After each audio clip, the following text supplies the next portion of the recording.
know my time is up. Hey, let's get it now. I want the time of my life. Mr. Worldwide. Oh, baby. Ooh, give me the time of my life. All right, here we are on hole number 1. Dylan's hit the fairway the 2 prior days,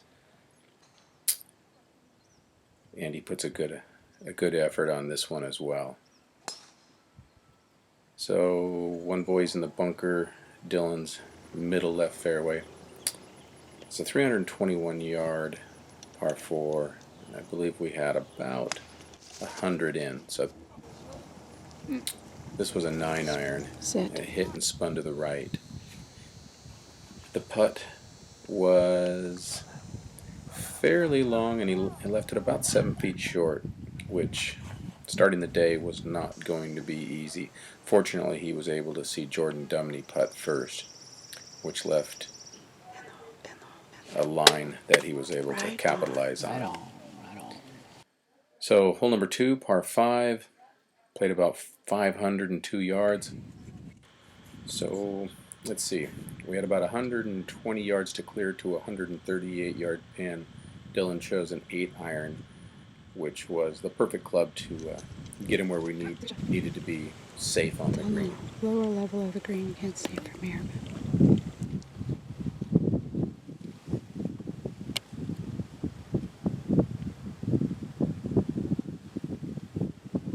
Oh, it doesn't like his.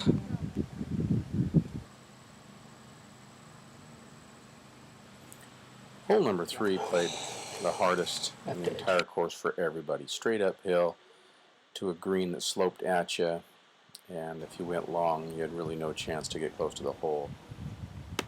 Dylan ended up in a divot, so we had to crunch it out with an 8-iron, and we chose that club because we just couldn't afford to go long. And it came up a little short, but left us a nice chip shot up the hill, which he almost made. Hit it. The next putt, however, was a little slider to the right, and half the ball went in, and it popped out, leaving him about the same length putt as the first one. Hole number 4 was our nemesis for the week. We had doubled the first day, tripled the second day, but Dylan hit a nice drive down to about 140 yards, and he hit a nice, I believe that was a 7-iron, possibly a 6-iron onto the green, leaving himself a fairly long putt, which, as you see here, speed wasn't quite on, as with many of the players during the week. The grain would just carry your ball if you were down green. Anyways, so here we go. This is for par, and the first par of the week on this hole.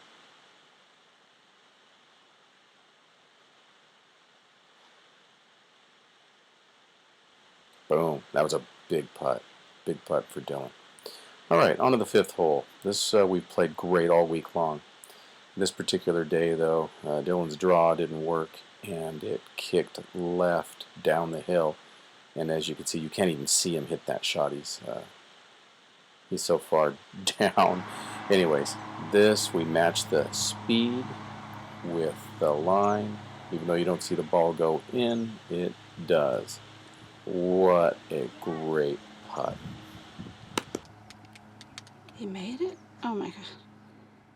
The guy was right in front. Well, here we are on number 6, which Dylan's birdied twice.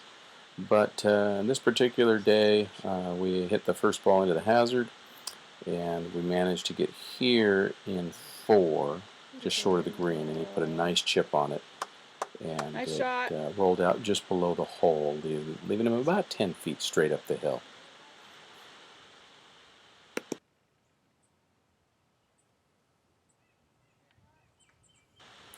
All right, 7, relatively short par 4, blind tee shot though, but good tee shot, you can really bomb it down there. So Dylan had about 100 yards in here. I think that was 117, but we played at 100. Hit a soft pitching wedge. Rolled out just barely off the green, leaving him a pretty straightforward uphill putt. Second shot on number 7. Good ball.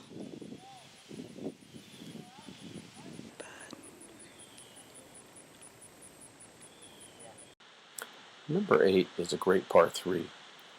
We have to play slightly uphill. I think this day it was playing 147 uphill. Dylan hit a nice, I think this was a 6-iron, put a nice little draw on it, and peeled it away from the flag a little farther than we wanted to, but left himself a pretty straightforward putt. Easy 2-putt anyways for par.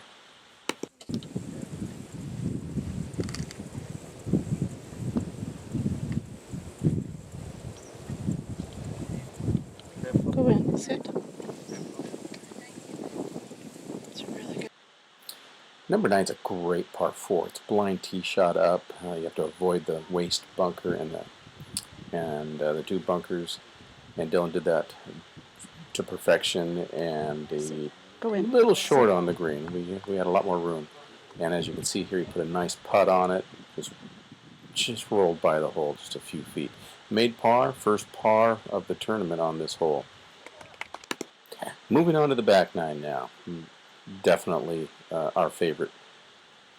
Number 10, here we got second shot. He bombed his drive way down there. He's just a choked off 9-iron. We've played this before.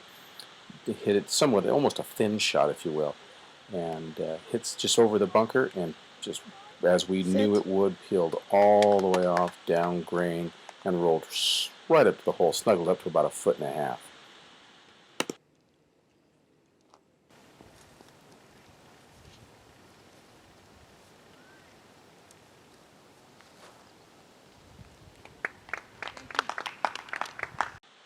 Number 11, par 5, shortest of the par 5s at Pinehurst, number 8. And Dylan really hit a nice drive off the tee, left himself about 190 in, hit a 3-wood, somewhat of an errant 3-wood here, and he left himself left of the green, almost pin high. Nice little chip shot down. He had to make sure he got it on. And he did, leaving himself a nice putt for birdie.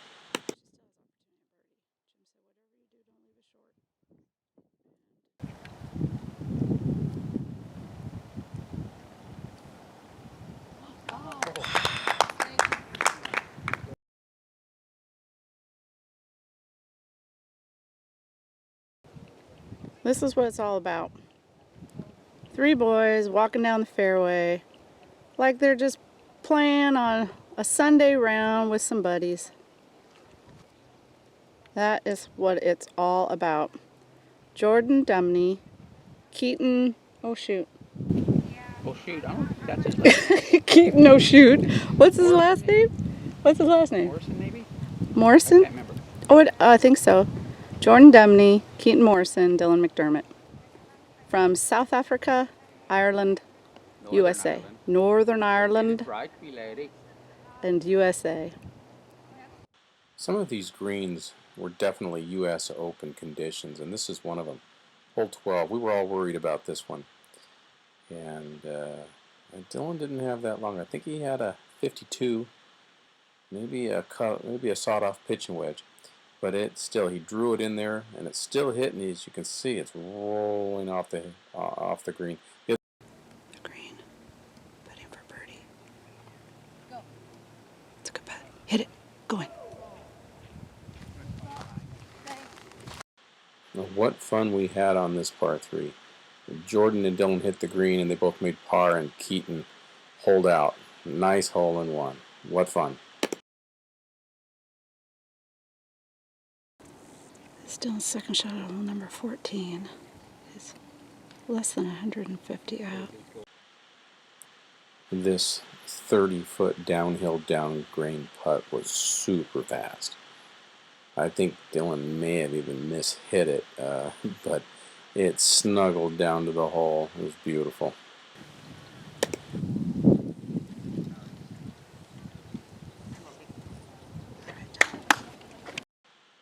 Fifteen's a nice par 3. I think it was playing about 167, 168 this day, and Dylan pulled out his 5-iron, hit a beautiful little draw right to the center of the green, just below the hole.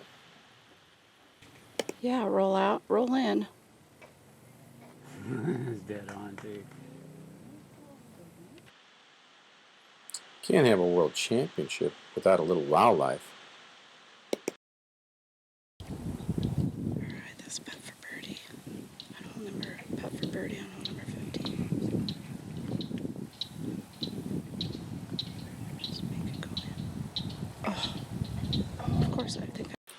Number 16, par 4, one of my favorite holes on the course.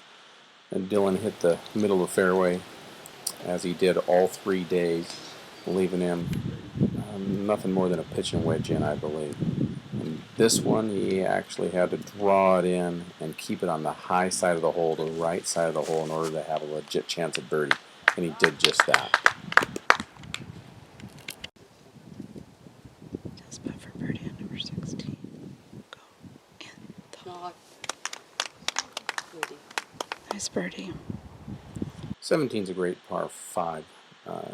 Dylan hit the fairway all 3 days. He had this about a 107-yard approach shot, and we knew we needed to keep it on the left side, left long, left short, decent place. It did roll off, and left himself about 30 feet to the hole. This is Dylan's putt for birdie. He's on the fringe. Tough putt.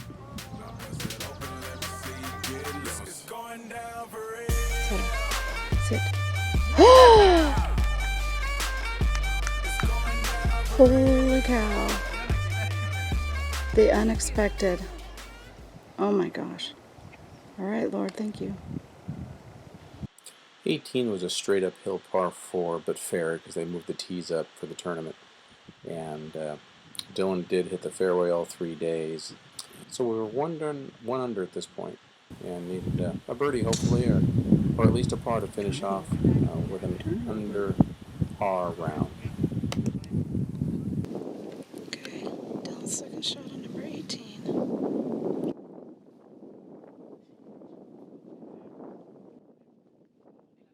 Sit.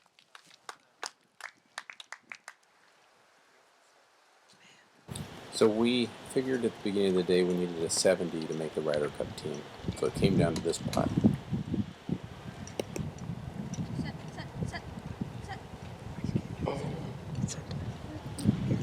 Well, turned out we did need that putt. Dylan missed the Ryder Cup team by 1 stroke, and he was quite bummed, but very happy with overall performance in the tournament and where his game is today. Hey now, you're an all-star. Get your game on, go play. Hey now, you're a rock star. Get the show on, get paid. All that glitters is gold. Only shooting stars bring the most.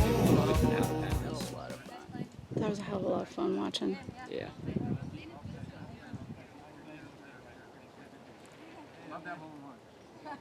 Oh my gosh, that whole one was amazing. It's a pretty good walk. That's a feel-good walk, man. Feel-good walk. It's nice that Dad hugged him.